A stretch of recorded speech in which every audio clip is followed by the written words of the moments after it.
It is 18,000 cusecs. ನಾಳೆ it will be 24,000 cusecs ಆ ಥರ ಅವರು ಸಿಡಬ್ಲ್ಯೂಸಿ ಅವರು ಹೇಳಿದರು. ಸೊ ಕಮಿಂಗ್ 4 ಡೇಸ್ನಲ್ಲಿ 10 TMC ಬರ್ಬೋದು, 10 to 12 TMC ಬರ್ಬೋದು approximate. So up two month end ಸ್ವಲ್ಪ ವೆಯ್ಟ್ ಮಾಡಿ ನೋಡಿ ಆಮೇಲೆ ಡೆಸಿಷನ್ ತಗೋಬೇಕು. ಸೇಫ್ ಅಂದರೆ 50 TMC 50 TMC ಬಂದ ಮೇಲೆ ಆಮೇಲೆ ಏನೇ ಕ್ರಾಪ್ ಪ್ಲಾನಿಂಗು ಆದ್ಮೇಲೆ ಇದು ಸೇಫ್. ಈ ಅಷ್ಟು ಕ್ಲೌಡ್ಸು ಅಷ್ಟು monsoon as predicted by IMD ಬರ್ತಾ ಇಲ್ಲ.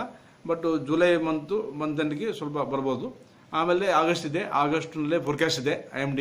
ಅದು ನೋಡ್ಕೊಂಡು ಸ್ಟೋರೇಜ್ ನೋಡ್ಕೊಂಡು ಒಂದು ಡೆಸಿಷನ್ ಕುಡಿಯ ನೀರಿಗೂ ಸಪ್ರೇಟ್ ಮಾಡಿ ಅಗ್ರಿಕಲ್ಚರ್ಗೆ ನೋಡ್ಬೋದು. ಅದು ಕರೆಕ್ಟ್ ಸೇಫ್ ಅದು. ಓಕೆ. ತುಂಗಭದ್ರಾ ಜಲಾಶಯದಲ್ಲಿ ನೀರಿನ ಪ್ರಮಾಣ ಎಷ್ಟು ಸಂಗ್ರಹ ಆಗಿದೆ, ರೈತರಿಗೆ ಇದರಿಂದ ಎಷ್ಟು ಅನುಕೂಲ ಆಗ್ತದೆ ಅನುಕೂಲ ಈಗ ನಾವು ಇವತ್ತಿನ ದಿನ 21ನೇ ತಾರೀಕು ಜುಲೈ 2017ನೇ ತಾರೀಕಿನ ದಿನ ಇದನ್ನು ತುಂಗಭದ್ರಾ ಜಲಾಶಯದಲ್ಲಿ ಇದ್ದೀವಿ. ಈ ತುಂಗಭದ್ರಾ ಜಲಾಶಯದಲ್ಲಿ ಶೇಖರಣೆ ಆಗ್ತಕ್ಕಂಥ ನೀರಿನ ಬಗ್ಗೆ ನಮ್ಮ ರೈತರೆಲ್ಲ ಕೂಡ ಸಮಾಧಾನಕರವಾಗಿದೆ.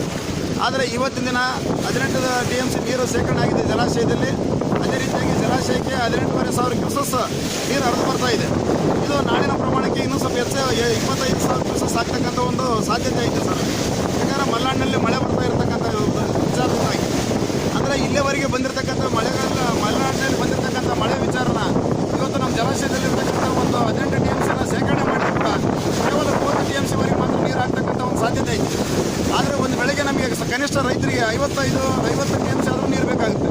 ಹಂಗಾಗಿ ಈಗ ಸಾಧ್ಯತೆಗಳನ್ನ ಲೆಕ್ಕಾಚಾರದಾಗ ಮಾಡಿದಾಗ ಕೂಡ ಒಂದು ಬೆಳೆಗೆ ಕೂಡ ನಮಗೆ ನೀರಿನ ಕಷ್ಟ ಇದೆ. ಹೇಗಾದರೂ ಮಾಡಿ ಆ ದೇವ್ರನ್ನ ಪ್ರಾರ್ಥಿಸ್ತೇವೆ. ಇನ್ನೂ ಒಂದು ವಾರ ಆದರೂ ಕೂಡ ಮಲೆನಾಡಿನಲ್ಲಿ ಮಳೆ ಬಂದರೆ ಮಾತ್ರ ನಾವು ರೈತರು ಒಂದು ಬೆಳೆ ತಗೊಳ್ತಕ್ಕಂಥ ಸಾಧ್ಯತೆ ಐತೆ. ಹಂಗಾಗಿ ನಾವು ರೈತರೆಲ್ಲರೂ ಕೂಡ ಈ ತಿಂಗಳ ಕೊನೆವರೆಗೂ ಕೂಡ ಕಾದು ನೋಡೋಣ ಅಂತಂದೇಳಿ